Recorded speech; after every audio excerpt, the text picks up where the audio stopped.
जय श्री कृष्ण। श्रीमद्भागवत महापुराण प्रथम खंड पंचम स्कंद 14वां अध्याय।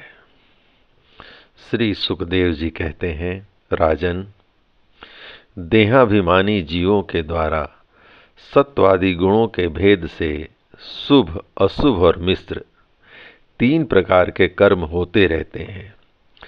उन कर्मों के द्वारा ही निर्मित नाना प्रकार के शरीरों के साथ होने वाला जो संयोग वियोग आदि रूप अनादि संसार जीवों को प्राप्त होता है, उसके अनुभव के 6 द्वार हैं।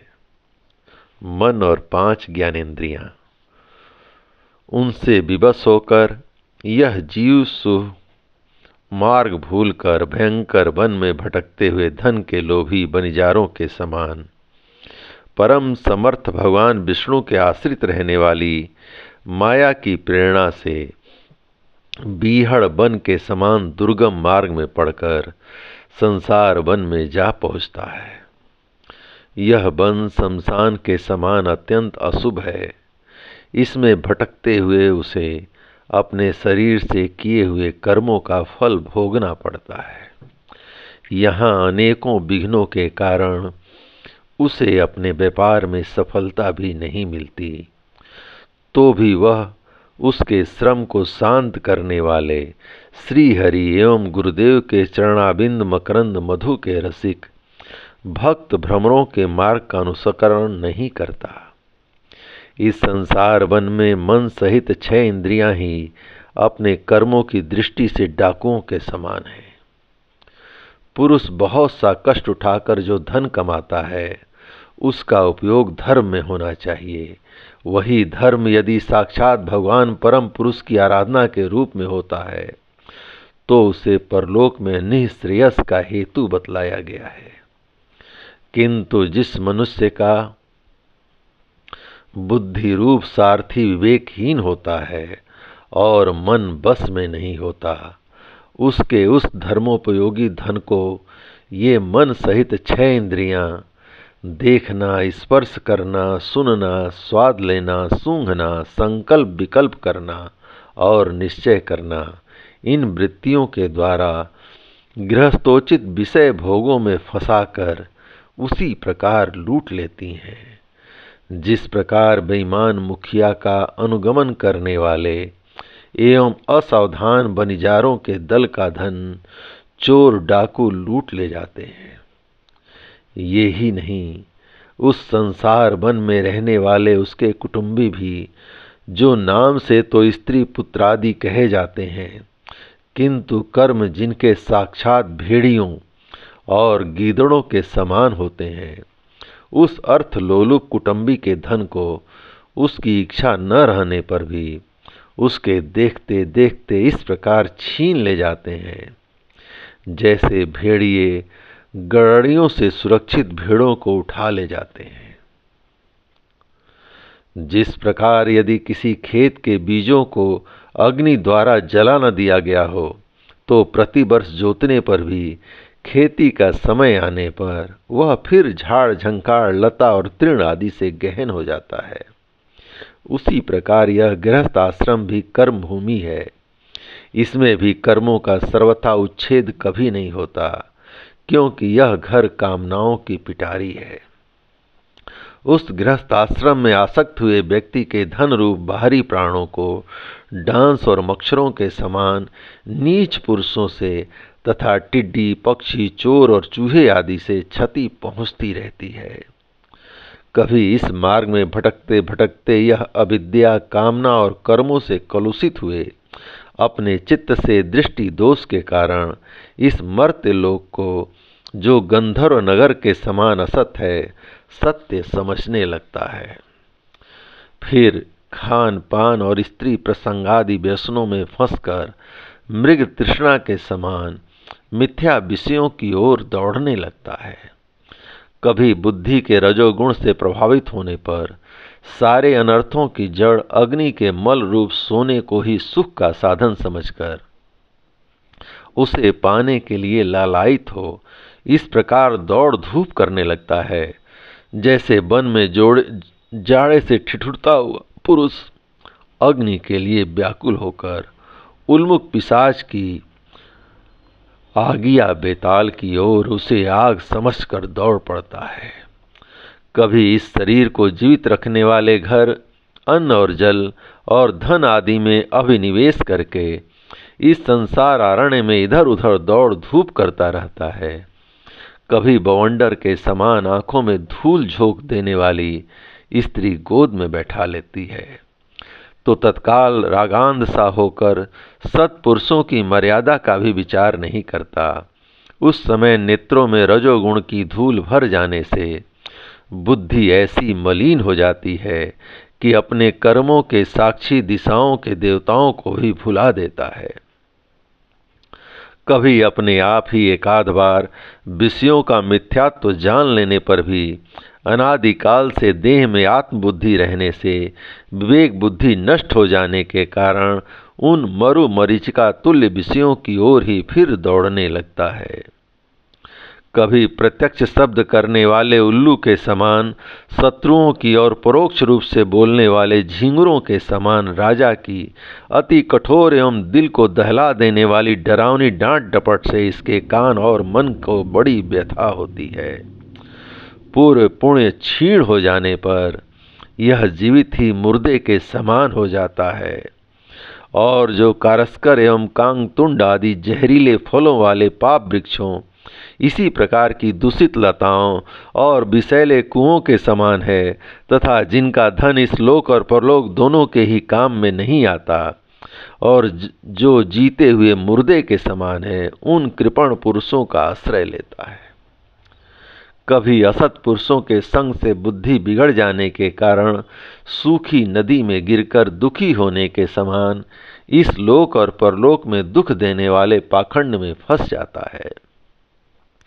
जब दूसरों को सताने से उसे अन्न भी नहीं मिलता, तब वह अपने सगे पिता पुत्रों को अथवा पिता या पुत्र आदि का एक तिनका भी जिनके पास देखता है, उनको फाड़ खाने के लिए तैयार हो जाता है। कभी दवानल के समान प्रिय विषयों से शून्य एवं परिणाम में दुख में घर में पहुंचता है तो वहां इष्टजनों के वियोग आदि से उसके शोक की आग भड़क उठती है। उससे संतप्त होकर वह बहुत ही खिन्न होने लगता है। कभी काल के समान भयंकर राजकुल रूप राक्षस इसके परम प्रिय धन रूप प्राणों को हर लेता है तो यह मरे हुए के समान निर्जीव हो जाता है। कभी मनोरथ के पदार्थों के समान अत्यंत असत पिता पितामह आदि संबंधों को सत्य समझकर उनके सहवास से स्वप्न के समान क्षणिक सुख का अनुभव करता है। गृहस्थ आश्रम के लिए जिस कर्म विद्या का महान विस्तार किया गया है, उसका अनुष्ठान किसी पर्वत की कड़ी चढ़ाई के समान ही है। लोगों को उस ओर प्रवृत्त देखकर उनकी देखा देखी जब यह भी उसे पूरा करने का प्रयत्न करता है, तब तरह तरह की कठिनाइयों से क्लेशित होकर कांटे और कंकड़ों से भरी भूमि में पहुंचे हुए व्यक्ति के समान दुखी हो जाता है। कभी पेट की असह्य ज्वाला से अधीर होकर अपने कुटुंब पर ही बिगड़ने लगता है। फिर जब निद्रा रूप अजगर के चंगुल में फंस जाता है, तब अज्ञान रूप घोर अंधकार में डूबकर सूने वन में फेंके हुए मुर्दे के समान सोया पड़ा रहता है। उस समय इसे किसी बात की सुध ही नहीं रहती। कभी दुर्जन रूप काटने वाले जीव इतना काटते तिरस्कार करते हैं कि इसके गर रूप दांत जिनसे वह दूसरों को काटता था टूट जाते हैं। तब इसे अशांति के कारण नींद नहीं आती तथा मर्म वेदना के कारण क्षण क्षण में विवेक शक्ति क्षीण होते रहने से अंत में अंधे की भांति वह नरक रूप अंधे कुएं में जा गिरता है। कभी विषय सुख रूप मधुकणों को ढूंढते ढूंढते जब यह लुक छिपकर पर स्त्री या पर धन को उड़ाना चाहता है, तब उनके स्वामी या राजा के हाथ से मारा जाकर ऐसे नरक में जा गिरता है जिसका और छोर नहीं है। इसी से ऐसा कहते हैं कि प्रवृत्ति मार्ग में रहकर किए हुए लौकिक और वैदिक दोनों ही प्रकार के कर्म जीव को संसार की ही प्राप्ति कराने वाले हैं। किए हुए लौकिक और वैदिक दोनों ही प्रकार के कर्म जीवों को संसार की ही प्राप्ति कराने वाले हैं। जय श्री कृष्ण। यदि किसी प्रकार राजा आदि के बंधन से छूट भी गया तो अन्यान्य से अपहरण किए हुए उन स्त्री और धन को देवदत्त नाम का कोई दूसरा व्यक्ति छीन लेता है और उससे विष्णु मित्र नाम का कोई तीसरा व्यक्ति झटक लेता है। इस प्रकार वे भोग एक पुरुष से दूसरे पुरुष के पास जाते रहते हैं, एक स्थान पर नहीं ठहरते। कभी कभी शीत और वायु आदि अनेकों आदि दैविक आदि भौतिक और आध्यात्मिक दुख की स्थितियों के निवारण करने में समर्थ न होने से यह अपार चिंताओं के कारण उदास हो जाता है। कभी परस्पर लेन देन का व्यवहार करते समय किसी दूसरे का थोड़ा सा दमड़ी भर अथवा इससे भी कम धन चुरा लेता है तो इस बेईमानी के कारण उससे बैर ठन जाता है। राजन, इस मार्ग में पूर्वोक्त विघ्नों के अतिरिक्त सुख दुख राग द्वेष भय अभिमान प्रमाद उन्माद शोक मोह लोभ मात्सर्य ईर्ष्या अपमान क्षुधा पिपासा आदि व्याधि जन्म जरा और मृत्यु आदि और भी अनेकों विघ्न हैं। इस विघ्न बहुल मार्ग में इस प्रकार भटकता हुआ यह जीव किसी समय देव माया रूपिणी स्त्री के बाहुपास में पड़कर विवेकहीन हो जाता है। तब उसी के लिए विहार भवन आदि बनवाने की चिंता में ग्रस्त रहता है तथा उसी के आश्रित रहने वाले पुत्र पुत्री और अन्य स्त्रियों के मीठे मीठे बोल चितवन और चेष्टाओं में आसक्त होकर उन्हीं में चित्त फंस जाने से वह इंद्रियों का दास अपार अंधकार में नरकों में गिरता है। काल चक्र साक्षात भगवान विष्णु का आयुध है। वह परमाणु से लेकर द्विपरार्ध पर्यंत क्षण घटी आदि अवयवों से युक्त है। वह निरंतर सावधान रहकर घूमता रहता है। जल्दी जल्दी बदलने वाली बाल्य यौवन आदि अवस्थाएं ही उसका वेग हैं। उसके द्वारा वह ब्रह्मा से लेकर क्षुद्र तृण पर्यंत सभी भूतों का निरंतर संहार करता रहता है। कोई भी उसकी गति में बाधा नहीं डाल सकता। उससे भय मानकर भी जिनका यह काल चक्र निज आयुध है, उन साक्षात भगवान यज्ञ पुरुष की आराधना छोड़कर यह मंदमती मनुष्य पाखंडियों के चक्कर में पड़कर उनके कंक गिद्ध बगुला और बटरेर के समान आर्य शास्त्र बहिष्कृत देवताओं का आश्रय लेता है, जिनका केवल वेद बाह्य अप्रमाणिक आगमों ने ही उल्लेख किया है। ये पाखंडी तो स्वयं ही धोखे में हैं, जब यह भी उनकी ठगाई में आकर दुखी होता है तब ब्राह्मणों की शरण लेता है, किंतु उपनयन संस्कार के अनंतर श्रौत स्मार्त कर्मों से भगवान यज्ञ पुरुष की आराधना करना आदि जो उनका शास्त्रोक्त आचार है वह इसे अच्छा नहीं लगता। इसलिए वेदोक्त आचार के अनुकूल अपने में शुद्धि न होने के कारण यह कर्म शून्य शूद्र कुल में प्रवेश करता है, जिसका स्वभाव वानरों के समान केवल कुटुंब पोषण और स्त्री सेवन करना ही है। वहाँ बिना रोक टोक स्वच्छंद विहार करने से इसकी बुद्धि अत्यंत दीन हो जाती है और एक दूसरे का मुख देखना आदि विषय भोगों में फंसकर इसे अपने मृत्यु काल का भी स्मरण नहीं होता। वृक्षों के समान जिनका लौकिक सुख ही फल है, उन घरों में ही सुख मानकर वानरों की भांति स्त्री पुत्रादि में आसक्त होकर यह अपना सारा समय मैथुन आदि विषय भोगों में ही बिता देता है। इस प्रकार प्रवृत्ति मार्ग में पड़कर सुख दुख भोगता हुआ यह जीव रोग रूपी गिरी गुहा में फंसकर उसमें रहने वाले मृत्यु रूप हाथी से डरता रहता है। कभी कभी शीत वायु आदि अनेक प्रकार के आदि दैविक आदि भौतिक और आध्यात्मिक दुखों की निवृत्ति करने में जब असफल हो जाता है तब उस समय अपार विषयों की चिंता से यह खिन्न उठता है।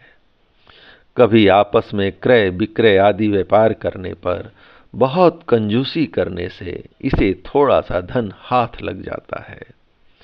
कभी धन नष्ट हो जाने से जब इसके पास सोने बैठने खाने आदि की भी कोई सामग्री नहीं रहती, तब अपने अभिष्ट भोग न मिलने से यह इन्हें चोरी आदि बुरे उपायों से पाने का निश्चय करता है। इससे इसे जहां तहां दूसरों के हाथ से अपमानित होना पड़ता है।